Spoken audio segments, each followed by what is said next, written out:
यहाँ पर आप देखोगे परमात्मा कबीर जी की महिमा और लीला, एक समर्थ के काम आप देखोगे। अभी तो आप बच्चे हो, फिर हिसाब लगाने लगोगे कि सचमुच ऐसा काम भगवान बिन हो सकता है। आपने गांव में, नगर में, शहर में आज तक कभी कोई पुस्तक बेचने वाला देखा था?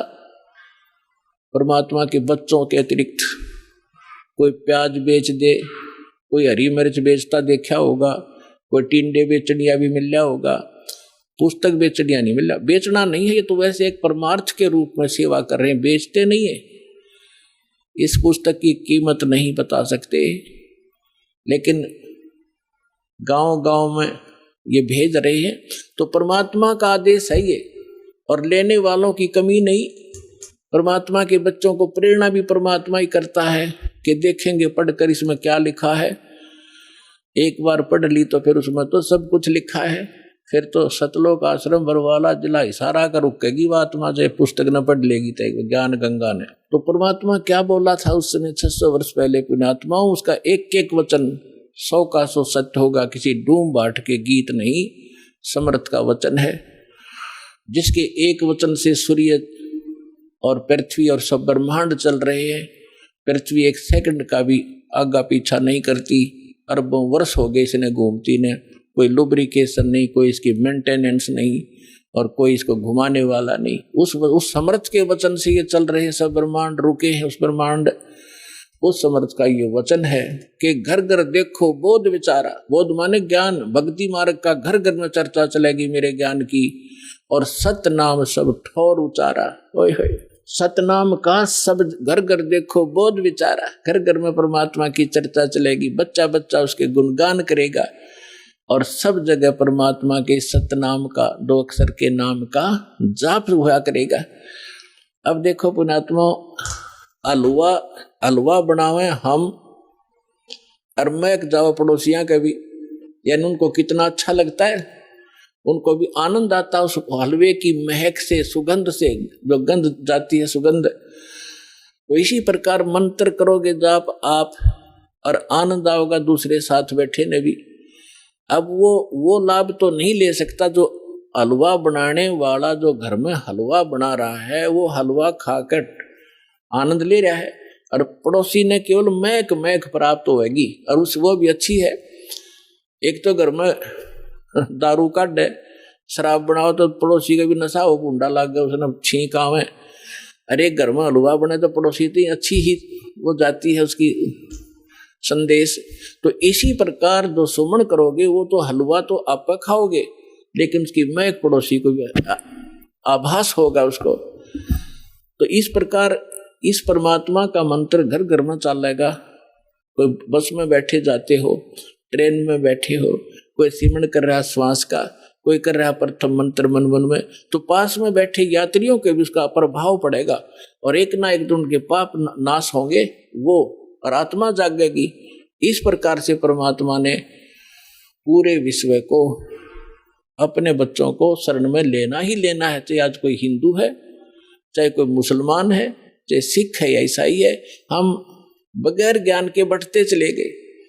अब हमें पता चलेगा आज मृत्यु होगी, हम हिंदू हैं, कल मृत्यु हो जाए, हम अमेरिका में पैदा हो गए, ईसाई का झंडा उठा लिया है, और फिर मृत्यु हो गई, हम मुसलमान का, फिर मुसलमान का झंडा उठा लिया।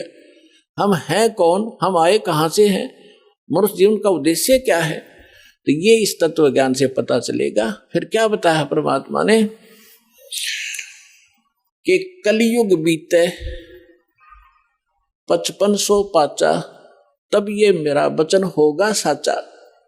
600 वर्ष पहले ये बात कहना कि घर घर में मेरे ज्ञान की चर्चा होगी और मेरा ही ज्ञान रहेगा, पूरा विश्व मेरी भक्ति करेगा धर्मदास, तो धर्मदास का गलेवा उतरे नहीं थी।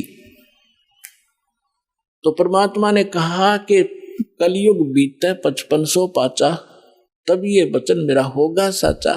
कलयुग बीत जावे जब एता, और सभी जीव परम पुरुष पद चेता। ओए होए होए, आप पुण्यात्मा जो इस ज्ञान से परिचित हो चुके हो, उनका तो यह बात बिल्कुल समझ में आएगी 100% तुरंत। आप क्या देख रहे हो? आज से पहले आपने ज्ञान गंगा सुनने से पहले परम पुरुष का ज्ञान नहीं था। आपने केवल अपने ही देवी देवताओं का ज्ञान था और स्वर्ग लोक तक हम उत्तम स्थान मान्या करते। एक ये राधा स्वामी पंथ है जो गुरु नानक देव जी के और कबीर जी की वाणी को पढ़ पढ़ा के कहीं की ईंट कहीं का रोड़ा जचा गए, ये सतलोक सचखंड और सतनाम ये बताने लगे थे। इन्हें कख नहीं पता, कैख है भी नहीं पता भक्ति मार्ग।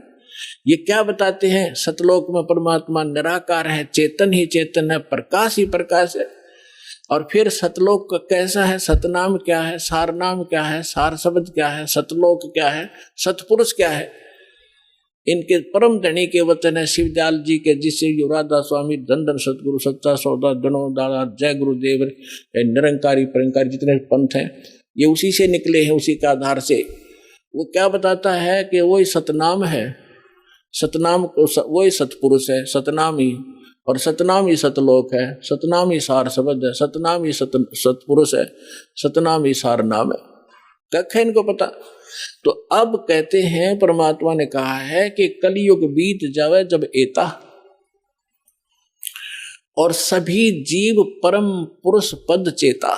ओए है परम पुरुष। गीता जी अध्याय नंबर 15 के श्लोक नंबर 16 और 17 में 3 पुरुष हैं। एक सरपुरुष, ये ब्रह्म है 21 ब्रह्मांड का स्वामी, और एक अक्षर पुरुष जो 7 संग ब्रह्मांड का मालिक है। ये दोनों परम पुरुष नहीं है।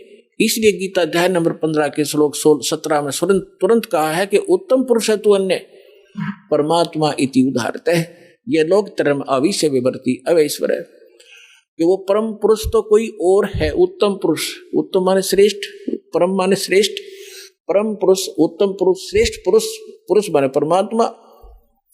वो तो कोई इन दोनों से भी अन्य है, सरपुरुष और अक्षर पुरुष से।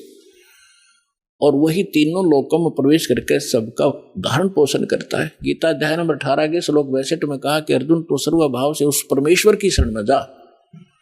एक ईश, एक ईश्वर, एक परमेश्वर। ईश ये सरपुरुष है और ईश्वर ये अक्षर पुरुष है। परमेश्वर वो परम अक्षर पुरुष है, परम अक्षर ब्रह्म है। तो उस परमेश्वर की शरण में जा, उसकी कृपा से ही तू परम शांति को और सनातन परम धाम को प्राप्त होगा। सनातन शाश्वतम स्थानम, सदा रहने वाले अविनाशी स्थान को प्राप्त होगा।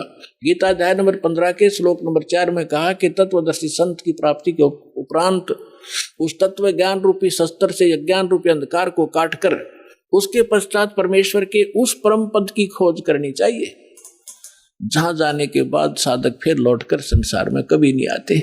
और जिस परमेश्वर ने सारे ब्रह्मांडों की रचना की है कि उसकी भक्ति करो और सब भक्ति त्याग दो, तो वो उस परम पद को खोजना चाहिए, परमेश्वर के उस परम पद को खोजना चाहिए।